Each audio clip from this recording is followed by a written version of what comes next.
The 941st edition of the MMA Gambling Podcast on the Sports Gambling Podcast Network is brought to you by Underdog. Underdog is hooking up new customers. Play just $5. Get $100 in bonus funds when you sign up with promo code MMA SGPN.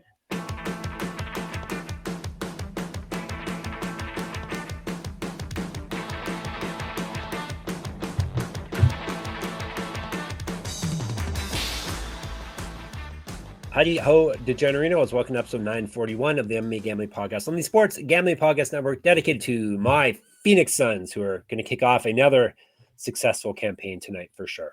They're going to kill it. No, actually, it was last night. They played last night.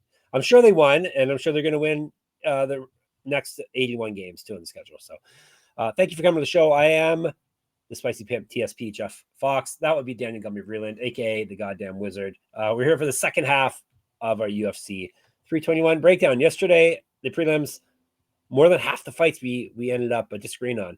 I flipped my picks on a couple of them. It wasn't a heck of a lot of certainty on the prelims.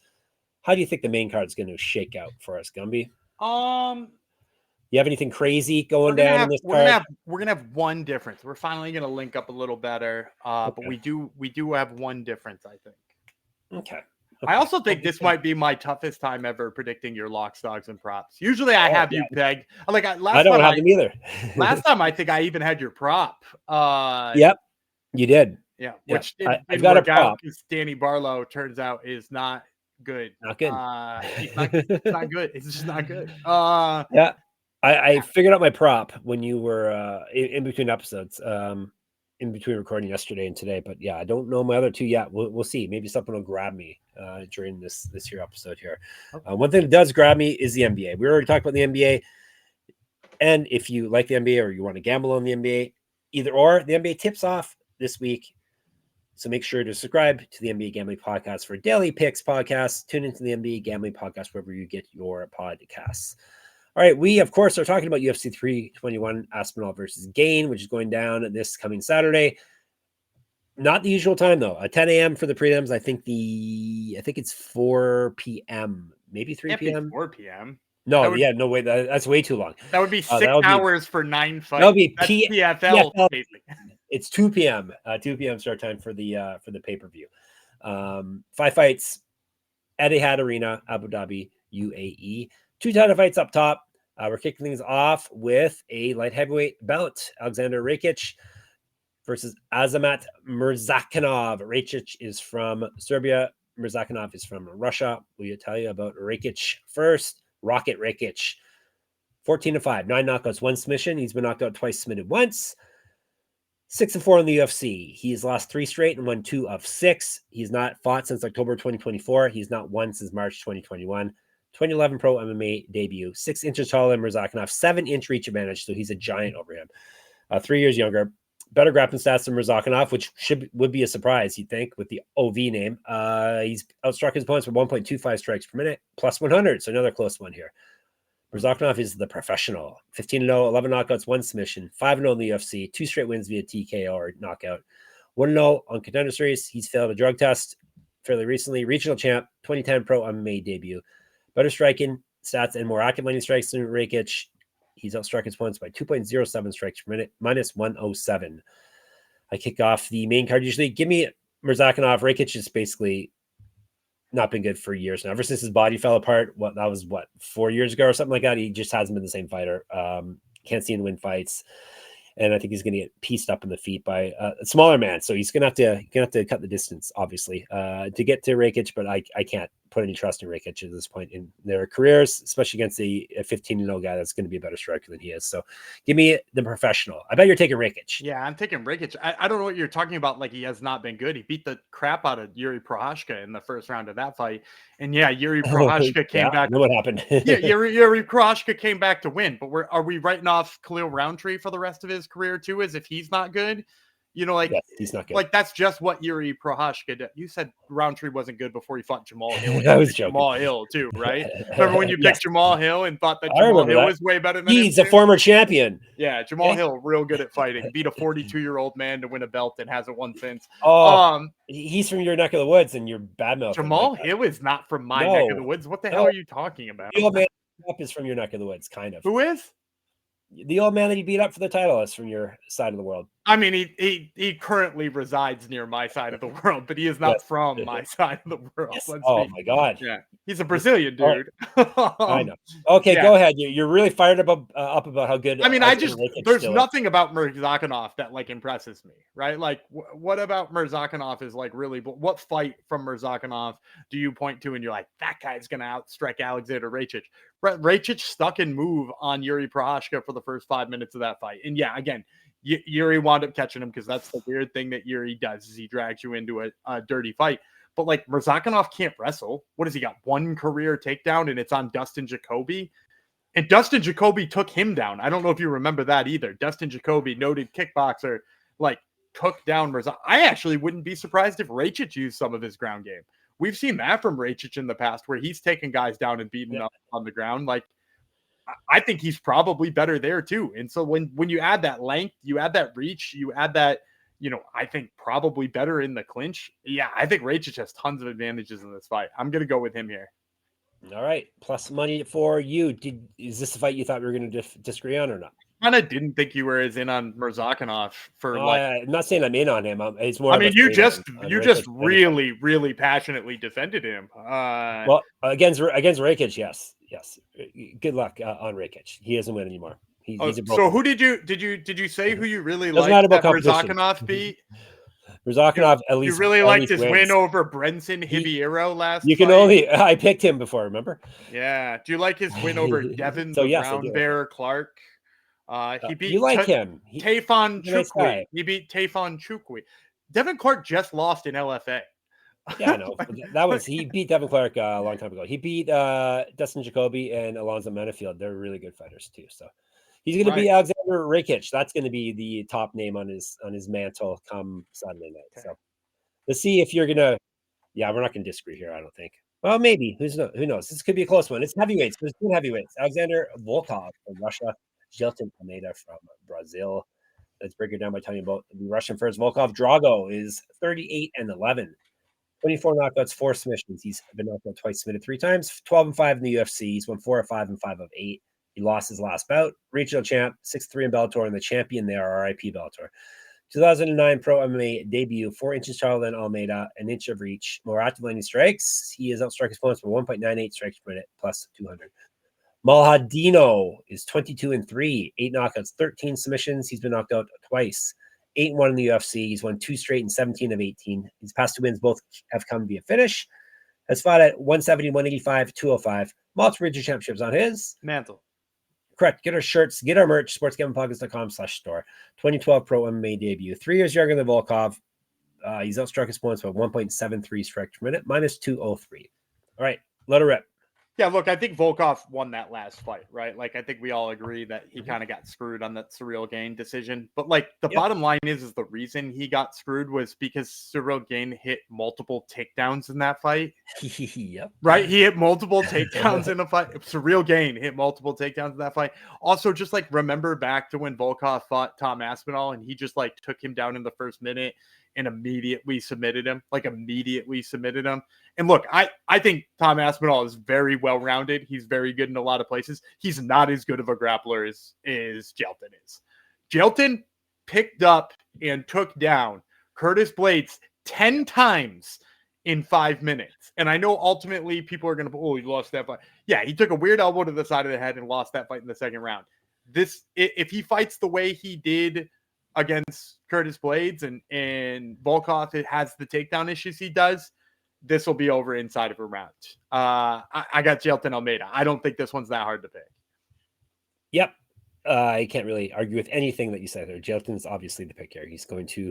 And he throws pretty well, too. Worth noting. Yeah, he just doesn't really rely on it anymore. Now that he's moving up the ranks, he goes with what he's best at, which is grappling, taking people down. So, yep. which will be the smart thing, and that's what he'll do. He'll be safe, and he'll win in this fight, and we shall win our pick. All right, before we get to some more plays for you, including the championship fights, let me tell you about mybookie.ag, and we are brought to you by them. MyBookie is your place to bet on football and everything else. Their prop builder is second to none. Their motto is bet on anything, anywhere, anytime. They have easy deposit and lightning fast payouts using crypto. Check out all the UFC lines we're talking about today over at MyBookie. And when you do head to mybookie.ag, use our promo code MMASGPN. That way you get 100% bet back bonus up to $500 for new customers. So it's mybookie.ag, promo code MMASGPN. And we're also brought to you by Novig, Novig, all one word. Novig is America's #1 sports prediction market. Novig, you're getting the best prices. They have reduced juice. You can get like -103 lines there for favorites. Novig is available in 35 plus states. Download the Novig app and get $50 when you spend $5 if you use our promo code SGPN. Get in on the action with Novig promo code SGPN. All right, moving right along to a card. Moving on up the card, we have got, not big guys anymore, going little guys, 135s. Umar Nurmagomedov, Russia. Mario Bautista from United States of America. I'll tell you about Bautista first. 16-2, 3 knockouts, 6 submissions. He's been knocked out once, submitted once. 10-2 in the UFC. He's won 8 straight and 10 of 11. He last lost a fight March 2021. Used to fight at 145. An inch taller than Nurmagomedov. More active on strikes. He's outstruck his opponents by 1.68 strikes per minute, plus 500. Nurmagomedov, 18-1, 2 knockouts, 7 submissions. Never been finished in a fight. 6-1 in the UFC. He lost his last fight to the champion. Multiple regional championships on his mantle. Correct. Get a shirt, get a merch, sportsgamblingpockets.com/store. 2-0 in PFL, 2-time combat Sambo world champion, 3 years younger than Bautista, better striking and grappling stats. He's outstruck his opponents by 2.23 strikes per minute, -524. Don't like the number, but Nurmagomedov is going to out-grapple Bautista. Bautista likes to grapple, but Nurmagomedov is better at it. He's only lost to Merab. But I don't like the number. Gumby's going to take the plus 500 play here. I guarantee it. Not a Oh no, because you know me. I know you'd like to think that you have a good sense of who I'm gonna pick and who I'm not. But like the bottom line is that there's no path here for Mario, right? Like Mario's path to beat, was it Jose Aldo that he had that obnoxiously boring fight with? Yes, just like and everyone hates him now. Well, definitely the UFC brass does. Like he held him against the cage and tried to beat him up there. Like he's not gonna do that to Umar.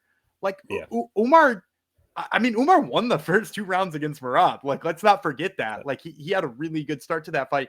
And, I've actually, and these are, I like to cite a pick I got right a long time ago. I'm going to cite a pick I got wrong. I picked Damon Blackshear back in the day to beat Mario Bautista, citing that I didn't think he could keep the takedowns off of him. I think Mario Bautista has kind of had an issue with that for a lot of his career, and Blackshear got him down 4 times. And like Blackshear is a wrestle first kind of guy, but he's not in the same stratosphere as Umar Nurmagomedov. Like this is a guy who's head and shoulders and then another body and then more head and shoulders ahead of Damon Blackshear when it comes to the takedown game. And so like for Mario to have struggled with him, or he gave up takedowns to Ricky Simone or like whoever, I just don't know how he keeps his feet for more than 15 seconds in this fight. Like when Umar decides to grapple, and he will decide to grapple, this fight is over. He will have him down and he will win whatever round he is in. Yep, he is a Nurmagomedov after all. So, all right, first title fight of the night, UFC vacant strawweight championship. Gumby, why is it vacant? Everyone knows that. Yeah, but Weili Zhang is going to go fight for the flyweight title, which is pretty damn interesting, I might add. It definitely is, and the UFC does not let people be double champs anymore. So, fine with me. I don't like. I don't like the division being held up. So, yep. Virna Jandiroba from Brazil, Mackenzie Dern from the United States. Are we really saying it that way? I know they say it on the Jandiroba. Yeah, that's what there's not a single D in that name. No. Yeah, there is. Well, but it's far before. Yeah, but it's far before we actually say it. And the R's are supposed to be H's too, so I don't get it. I'm confused as hell. We'll tell you about Virna first. Then Virna is Karkara as a nickname. 22-3, 1 knockout, 14 submissions. Never been finished in a fight. 8-3 in the UFC. She's won 5 straight and 6 of 7. Last lost to fight October 2021. She's lost to Mackenzie Dern December 2020. 3-0 in Invicta, and the champion there, regional champ as well. Has fought at 125 and 135. 2013 pro MMA debut, an inch of reach over Dern. She's been outstrucking the UFC by 0.58 strikes per minute. Better grappling stats than Dern, plus 147.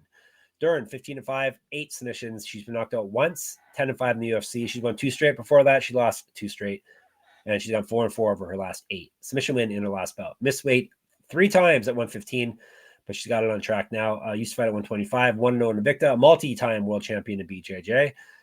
That's an understatement also. An inch of height over Jandiroba, 5 years younger, more active landing strikes. She's been outstruck in the UFC by about the same number as Jandiroba, minus 0.59, minus 155 on the board. This is where we're different, really? Yeah, this is the one we're different on. Really? Why are you taking Virna? I'm taking Jandiroba because I really love the way she scrambles. And also, so first of all, I think her scrambling ability is better than anybody in that strawweight division. And I think in order to win this fight, you have to win the scrambles because you have to be on top at the end of the grappling exchanges. I don't think either of these women are. It's hard to say they're not good enough. I don't think there is a big enough gap in the grappling that somebody's going to find a submission here without somebody being exhausted. And I don't know necessarily that we'll get to that point. But what I really love about Jandiroba is she finds a way to come out on top. She finds a way to take the back on a scramble. She finds the way to just be in a better position. And then on top of that too, we've seen this time and time again. I pray to God that this fight does not turn into a striking match. Because that would be bad for everybody involved. That's the type of fight people walk out on. But if it does, if this winds up stalling in those takedown attempts, maybe Dern shoots because Dern not the best wrestler, right? No. And so you could see her fail a whole bunch of takedowns and then kind of just say, screw it. I'm going to have to strike or tire myself out. And I think Virna's the better striker here. She wasn't the first time they fought.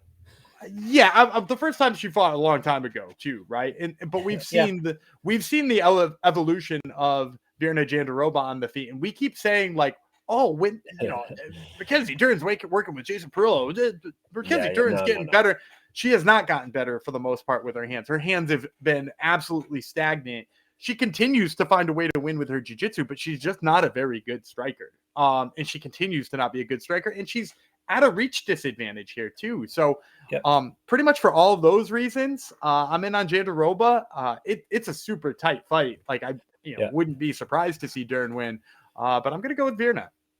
Most people on Tapology are with you. They're 70-something% are with her. So, which you don't That's usually wild. see You would think you would also think the fans love Mackenzie Dern. Maybe they don't. Maybe they don't love her anymore. Have they turned on Mackenzie Dern? I don't know. I'm just saying. Maybe the Tapologists at least have. Yeah, I'll take Dern. She's already proven that she can beat her, and she was a better striker then, even though she was 0 for 10 on takedowns, and she still won the fight. So I'll take her. But as Gumby said, very close fight. I don't think either woman is really a champion of the division. I don't know who's going to beat them, but I don't know. I'll be honest. I thought of all of the people who might have a shot with Weili Zhang, I thought Virna was kind of interesting. Because while Tatiana Suarez didn't work out right because her wrestling wasn't good, Virna uses very unconventional takedowns. She rolls through, she uses a truck, she has a whole bunch of moves that she uses that are kind of crafty. And if anybody was gonna beat Weili Zhang, it was gonna have to be somebody using stuff that was pretty wildly creative. And I think she's the closest to doing that. Whereas Dern and Tatiana Suarez have a much more conventional approach. We'll never find out unless one of them moves weight classes, or unless Weili loses and comes back. Yeah, exactly. Comes crawling back. Perhaps it could happen. All right. Before we get to our very last fight of the night, let me talk about Underdog Fantasy. It's a great place to play fantasy pick'em where you can win up to 500 times your entry. Something pick higher or lower on your favorite player stats. It's available for a ton of sports. Gumby's going to give you a play right now, I bet. Yeah. Thursday night basketball. We got the Thunder. We got the Pacers. I'm going to take my boy Chet Holmgren. I'm going to take the higher than on his rebounds for 2 reasons. Number 1, love Chet Holmgren, love Gonzaga. Number 2, who do the Pacers have to get boards anymore? Is it just Pascal Siakam? I think maybe his biggest competition for rebounds is in the same jersey as him, and it's Isaiah Hartenstein. So I'm going to take the rebounds on Chet Holmgren. All right. Everyone should take this as well. Underdog's got a brand new offer for new customers. Play just $5 and get $100 of bonus funds when you sign up with our code MMA SGPN. And Rhythm, RITHMM. Rhythm is crushing it in college football and NFL with picks and props. Rhythm is also giving away weekly cash prizes just for tracking your bets in the app. Track 5 bets of the same type from any model you build, and you can win $1,000. Gumby, I'm going to you again. Yeah, we'll stick with that same game I just mentioned, the Thunder in the Pacers. Thunder laying the chalk here, laying 7.5. I'll take them to cover that spread. As I said before, I don't think the Pacers have an answer for the bigs of Oklahoma City, so I think they win by at least 8 here. All right. See if Rhythm agrees. Use promo code SGPN25 when you download the Rhythm app for 25% off your first month. So download Rhythm, RITHMM. Use promo code SGPN25. All right, main event. Sounds like Gumby and I are going to agree on the main event. Yeah. I don't see how we could disagree on it. Can't talk. We better hurry up and end this. UFC Heavyweight Championship. Tom Aspinall. Yes, he's still in the UFC, and he is the champ. He's from England. He's fighting Ciryl Gane from France. So it should be Gane, but it's Gane. They have Aspinall listed as one successful title defense, but technically he really doesn't have one. Topology. He defended the interim title. Yeah, exactly. They have That's a one title defense. Defended the title. Oh, interim. Oh, all right. Gane Bongamin, 13-2, 6 knockouts, 3 submissions. He's been submitted once, so he's durable. 10-2 in the UFC. He's won 2 straight and 3 out of 5. Regional champ, Muay Thai champ, 3-inch reach advantage over Aspinall. He's outstruck his opponents by 3.03 strikes per minute in the UFC, plus 305. Aspinall 15-3, 12 knockouts, 3 submissions. He's been knocked out once, submitted once. He owes his rounds, damn it. 8-1 in the UFC. He's the champion of the world. He's won 3 straight and 11 of 12. His past 3 wins all via TKO or KO. He's not fought low since July 2024. He last lost a fight July 2022. 2014 pro MMA debut. He's an inch taller and Gane, 3 years younger, better striking stats, more active landing strikes, better grappling stats. He's outstruck his opponents by 5.18 strikes per minute, minus 351.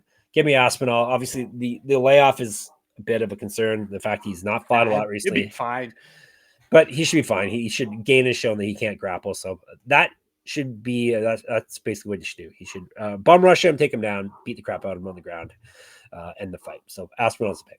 You guys see those numbers on the screen that popped up? 100% takedown accuracy, 100% takedown defense accuracy for Aspinall. Like, I think people forget how good this dude is on the ground. And I think he could knock out Ciryl on the feet too. Like, I don't think he'd have. He's more a striker. I think he's more dangerous at the very least. Yeah, like Ciryl probably like a pick and prod kind of guy and could like point fight him if this was like a pure boxing match. But like, he's gonna be hesitant because he's worried about that takedown. And like, look, Ciryl is known for like fights that people were gonna try to take him down, and he hasn't gotten any better. He still just keeps getting taken down. So Aspinall, first round rear naked choke. How about that? Oh, there you go. A fancy play for you. All right, Aspinall is the pick, and he's going to win inside the distance more than likely as well. All right, a recap. Aspinall, we're both in on. He has Jandiroba or Jandiroba, however you want to say it. I've got Dern.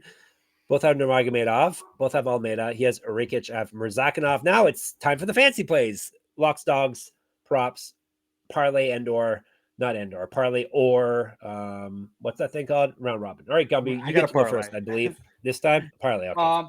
I hate doing this. I'm going to take Ikram Aliskerov. We outlined it on yesterday's episode, but like, man, path to victory for Iron Turtle just doesn't look like it's there. So I'm going to take what I feel like is the surest thing, and that's Aliskerov. All right. This is my spite Gumby, piss off Gumby part 1. I'm taking Murzakanov as my lock. Let's take that. And that win over Alonzo Menafield looms large in the mind. At least he wins fights. Yeah, because Rakic didn't go on a run of beating guys far better than Alonzo Menafield, right? I'm going to take Saturday Bush Town. I'm going to take. Yeah, you want to ask Davison Figueiredo how it goes when you get hot with me? It's true. That didn't go well. No, didn't at all. I'm going to take Nathaniel Wood for my dog of the week. Nathaniel Wood in that fight with Jose Delgado. I think, he comes in here as an underdog pretty much because of the hype on Delgado. And again, I think the level of competition, particularly the head movement of Wood, is just going to be too much. All right, I'm going to go against you part 2 then. Rebecca is my dog. You can hear why from yesterday's show. Of all of Yeah, of all the ones you differed with me on, that's the one I think is the least offensive. For my prop of the week, I'm going to take Jailton Almeida by submission. There is a little bit of fear in my mind that he might go TKO here. But again, I think Volkov has had issues with submissions before in the past. We watched him get straight armbarred by Tom Aspinall, which seemed like something he shouldn't get stuck in. And you can get Jailton Almeida by submission at plus 130. All right. I like it that it's a plus. All right. I'm taking a big swing on my prop. Louis Sutherland via knockout plus 587. He's already a big dog on the line, but we think he's going to win, and you can get almost twice the plus 309 you get on the money line. So let's go for it. Sutherland via knockout. All right. Liskarov and Murzakanov and all of for the locks. Wood and Rebecca as the dogs. Almeida sub, Sutherland knockout, and Gumby promises a Hungry Man Junk Superman parlay this week. Yeah, the first piece I had was Louis Sutherland by knockout, which is funny. Nice. I had 550, but we'll up it to that 587. Yeah, I just looked it up, so there you go. Yeah, I'll take a slightly better number on that. Yeah, like it really is only going to take one takedown stuff for him to win this fight by knockout, and maybe not even that, because Walter just might strike long enough to get himself knocked out prior to that. I'm going to pair it with something that's maybe a lot less exciting, but we both took Abdul Karim El Sawadi, and he hasn't finished anybody in like half a decade. He's a fighter who does go to decision a lot, and right now you can get him by decision at plus 170. Despite being a favorite. So like, it seems like that's his path to victory. So if you put those two plays together, you're going to get plus 1754. And it's worth noting that the Hungry Man Jong parlay last week, it did hit, but then Dan Mergliotta decided it didn't. So my apologies to anybody who was in on it along with me and deserved to cash that pick. Please write your local congressman. Hopefully there's no trickery this week. All right. Sutherland knockout, El Sawadi decision. You are all set. You can get more of us in the Discord, sportsgamblingpodcast.com/Discord.